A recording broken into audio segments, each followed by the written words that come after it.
ഒരു സമപാർശ്വ ത്രികോണത്തിന്റെ വശങ്ങൾ 10 സെന്റിമീറ്റർ 5 സെന്റിമീറ്റർ വീതമാണ്. അതിന്റെ ചുറ്റളവ് എത്ര? ഒരു സമപാർശ്വ ത്രികോണത്തിന്റെ ചുറ്റളവാണ് ചോദിച്ചിരിക്കുന്നത്. പക്ഷേ 2 വശങ്ങളെ തന്നിട്ടുള്ളൂ, 3 വശങ്ങൾ തരണമല്ലോ. പക്ഷെ ഇവിടെ ഇതൊരു സമപാർശ്വ ത്രികോണമാണെന്ന് പറഞ്ഞിട്ടുണ്ട്. അതായത് ഇതിൽ ഏതോ 2 വശങ്ങൾ തുല്യമാണ്, ഒന്നുകിൽ ഇത് അല്ലെങ്കിൽ ഇത്. ഇതിൽ ഏതാകാനാണ് സാധ്യത? 5 സെന്റിമീറ്റർ ആണെങ്കിൽ 5 5 10 വരും. 5 5 10 വരില്ല. എന്തുകൊണ്ട്? ഈ 2 5 5 കൂടെ കൂട്ടിയാൽ ഇതിന് തുല്യമാകുമ്പോൾ അങ്ങനെ ഒരു ത്രികോണം വരയ്ക്കാൻ കഴിയില്ല. പിന്നെ വരാൻ എന്താണ്? 10 10 5 ആണ്. 10 10 20 5 25 ആണ് ഇതിന്റെ ചുറ്റളവ്. ആറിന്റെ എല്ലാ ഘടകങ്ങളുടെയും വിൽക്രമങ്ങളുടെ തുക. ആറിന്റെ എല്ലാ ഘടകങ്ങളും ഏതൊക്കെയാ? 1 2 3 6 4 ഘടകങ്ങളുണ്ട്. അപ്പൊ അതിന്റെ തുക എങ്ങനെ കാണുക? 1 പ്ലസ് 1/2 പ്ലസ് 1/3 പ്ലസ് 1/6. 1/2 1/3 1/6 കൂടെ കൂട്ടുമ്പോൾ അതിന്റെ പൊതു ഛേദമായി 6 എടുക്കാം. അപ്പൊ 1/2 പകരം എന്ത് വരും? അത് 3/6 ആകും. 1/3 പകരം 2/6 ആകും. അംശം 2 3 6ന്റെ ഒരംശം 1 കൂട്ടിയാൽ 6 6/6. 1 പ്ലസ് 6/6 6/6 എന്നാൽ എത്രയാ? 1 1 പ്ലസ് 1 2 ആണ് ഈ ചോദ്യത്തിന്റെ ഉത്തരം. 2 സംഖ്യകളുടെ തുക 10 ഗുണനഫലം 20. അവയുടെ വിൽക്രമങ്ങളുടെ തുക എത്ര? 2 സംഖ്യകൾ എയും ബിയും ആകട്ടെ. അവയുടെ വിൽക്രമങ്ങള് 1/a 1/b. രണ്ടും കൂടെ കൂട്ടുക എങ്ങനെയാ? കൂട്ടുമ്പോൾ a plus b by ab വരും. അതായത് മുകളിൽ 2 സംഖ്യകൾ തമ്മിൽ കൂട്ടുക, അടിയിലെ അത് അതിന്റെ ഗുണനഫലവും. തുക ഇവിടെ കിട്ടിയിട്ടുണ്ട് 10, ഗുണനഫലം 20. 10/20 ആണ്. 1/2 ആണ് ഇതിന്റെ ഉത്തരം. ഒരു 2 അക്ക സംഖ്യയാണ് xy. x greater than y എങ്കിൽ xy മൈനസ് yx ബൈ 9 എത്ര? ഒരു ആശയക്കുഴപ്പമുണ്ടാക്കുന്ന ചോദ്യമാണ്. ഒറ്റയടിക്ക് ഒരു 2 അക്ക സംഖ്യ 48 എന്ന് വിചാരിക്കുക. 48 പറ്റില്ല, കാരണം x ഗ്രേറ്റർ ദാൻ y ആണ്. അപ്പൊ 84. അങ്ങനെ തിരിച്ചിട്ടാൽ 84 അതാണ് സംഖ്യ. ആ 84ൽ നിന്ന് 48 കുറച്ച് എത്ര വരും? 36 വരും. ആ 36നെ 9 കൊണ്ട് ഹരിച്ചാൽ എത്ര വരും? 4 കിട്ടും. ഇതിങ്ങനെ ഓരോന്നിനും ഓരോ ഉത്തരമായിരിക്കൂലേ? അപ്പൊ എന്താ ചെയ്യാ? എളുപ്പ വഴി എന്താ? ഇത്രയേ ഉള്ളൂ. എക്സിൽ നിന്ന് y കുറച്ചാൽ കിട്ടുന്നതാണ് ഇതിന്റെ ഉത്തരം. എക്സ് നേരത്തെ 8 ആണ്, y 4 ആണ്. 8ൽ നിന്ന് 4 കുറച്ചാൽ 4 കിട്ടി. അത് തന്നെയാണ് നമുക്ക് ഇവിടെ കിട്ടിയത്. ഏത് സംഖ്യ എടുത്തു കഴിഞ്ഞാലും അതായിരിക്കും x മൈനസ് y. നിങ്ങൾക്ക് ഏത് സംഖ്യയും എടുത്ത് അത് പരിശോധിച്ച് നോക്കാവുന്നതാണ്. ഒരു ബഹുഭുജത്തിന് 44 വികരണങ്ങളുണ്ട്. അതിന് എത്ര വശങ്ങളുണ്ട്? ഒറ്റയടിക്ക് ഉത്തരം പറയാം. 11 വശങ്ങളുള്ള ബഹുഭുജത്തിനാണ് 44 വികരണങ്ങൾ ഉള്ളത്.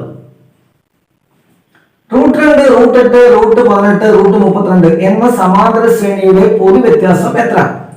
പൊതു വ്യത്യാസം കാണാനുള്ള വഴി 2ാം പദത്തിൽ നിന്ന് 1ാം പദം കുറയ്ക്കുക. ഇവിടെ ഇപ്പോൾ √8 ആണ്. √8ൽ നിന്ന് √2 എങ്ങനെ കുറയ്ക്കും? എളുപ്പ വഴിയാണ്. 8നെ നമുക്ക് 4 ഗുണിക്കണം 2 എഴുതാം. 4ന്റെ റൂട്ട് എത്രയാ? 2. അപ്പൊ 2 √2 മൈനസ് √2, അതായത് 1 √2. 2 √2ൽ നിന്ന് 1 √2 കുറച്ചാൽ എത്ര കിട്ടും? 1 √2 കിട്ടും. √2 എന്ന് എഴുതിയാൽ മതി. രാജുവിനേക്കാൾ 1 വയസ്സും 1 ദിവസവും ഇളയതാണ് വേണു. രാജു ജനിച്ചത് 2015 മാർച്ച് 1 ആണെങ്കിൽ വേണു ജനിച്ചത് എന്നാണ്. അതായത് രാജു ജനിച്ചിട്ട് 1 വർഷവും 1 ദിവസവും കഴിഞ്ഞിട്ടാണ് വേണു ജനിക്കുന്നത്. അതായത് 2015 2016 വേണു ജനിക്കുന്നത്. 1 വർഷം കഴിയുമ്പോൾ മാർച്ച് ആകും അല്ലെ? മാർച്ച് 1 ആകും 1 വർഷം കഴിയുമ്പോൾ.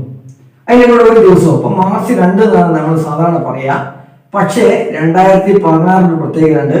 ഫെബ്രുവരിയിൽ 29 ദിവസമുണ്ട്. അതുകൊണ്ട് വേണു ജനിക്കുക 2016 മാർച്ച് 1-നാണ്. അതേ ദിവസം തന്നെ 366ാമത്തെ ദിവസം.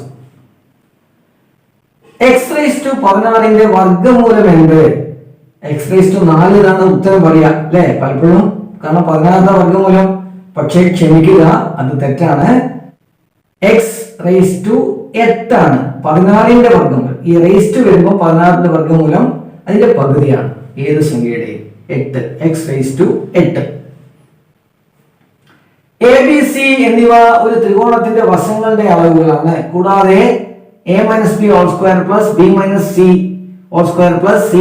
a² = 0 ആണ് എങ്കിൽ അത് ഏത് തരം ത്രികോണമാണ്? ഇതിൽ ശ്രദ്ധിക്കുക, ഇതെല്ലാം കിട്ടുന്നത് 0 ആണ്. a - b 0 ആണ്, b - c 0 ആണ്, c - a 0 ആണ്. 0 ആകണമെങ്കിൽ എന്തായിരിക്കണം? ഈ വശം തുല്യമായിരിക്കണം, ഈ വശം തുല്യമായിരിക്കണം, ഈ വശം തുല്യമായിരിക്കണം. മൂന്ന് വശവും തുല്യമായ ത്രികോണത്തിന് എന്താ വിളിക്കുക?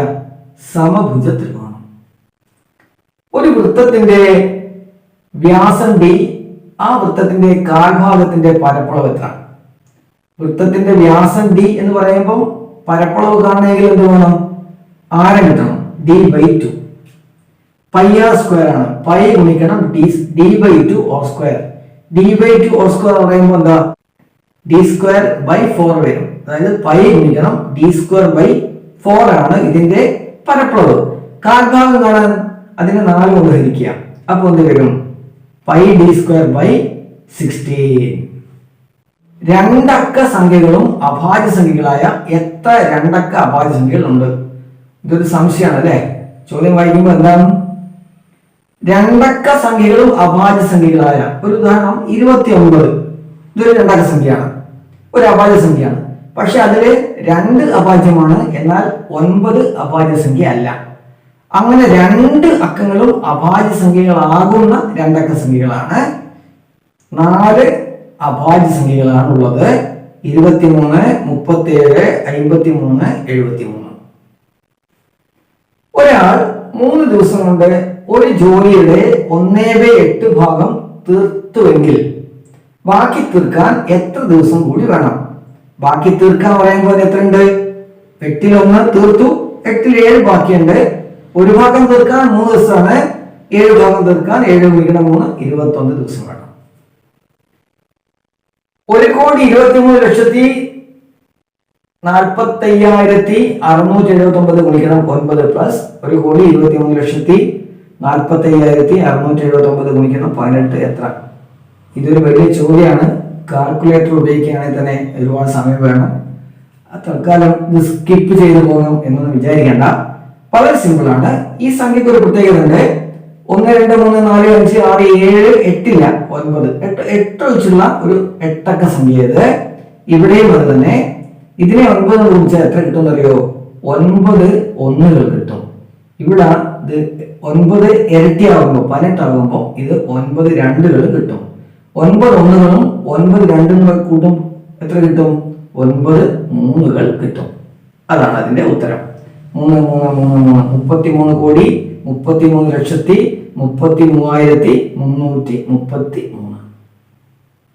ഒരു വൃത്തത്തിന്റെ വ്യാസം ആരത്തേക്കാൾ 5 സെന്റിമീറ്റർ കൂടുതലാണ്. ആ വൃത്തത്തിന്റെ ചുറ്റളവ് എത്ര? ഇത് ശരിക്കും നമ്മളെ പറ്റിക്കുന്ന ഒരു ചോദ്യമാണ്. ഇത് നിസ്സാരമായ ഒരു കാര്യമാണ്. എന്താ പറഞ്ഞിരിക്കുന്നത്? വ്യാസം ആരത്തേക്കാൾ 5 സെന്റിമീറ്റർ കൂടുതലാണെന്ന് പറയുമ്പോൾ വ്യാസത്തിന്റെ പകുതിയാണല്ലോ ആരം. അതായത് ഇവിടെ ആരം ഉദ്ദേശിച്ചത് എന്താണ്? 5 സെന്റിമീറ്റർ ആണ്. അതിന്റെ ചുറ്റളവ് കാണാൻ 2πr. 2 ഗുണിക്കണം 5 ഗുണിക്കണം π, 10 π ആണ് ഇതിന്റെ ഉത്തരം. റോമൻ സംഖ്യാ സമ്പ്രദായത്തിൽ I ഉദ്ദേശിക്കുന്നത് 1, B 5, X 10, C 100, M 1000. ഈ വിയുടെ ഇപ്പുറം I ഇട്ട് കഴിഞ്ഞാൽ അതിന്റെ വില 4 എങ്കിൽ ഇത് എത്രയാണ്? CM, ചീഫ് മിനിസ്റ്റർ അല്ല. ഇവിടെയും ഇതേ തത്വമാണ്. 1000ൽ നിന്ന് 100 കുറക്കുക. C, M എന്ന് പറഞ്ഞാൽ 1000 ആണല്ലോ, മില്ലേനിയം. C century. 1000ൽ നിന്ന് 100 കുറച്ചാൽ കിട്ടുന്നത് എത്രയാണ്? 900 ആണ് ഇതിന്റെ വില. ഓക്കെ.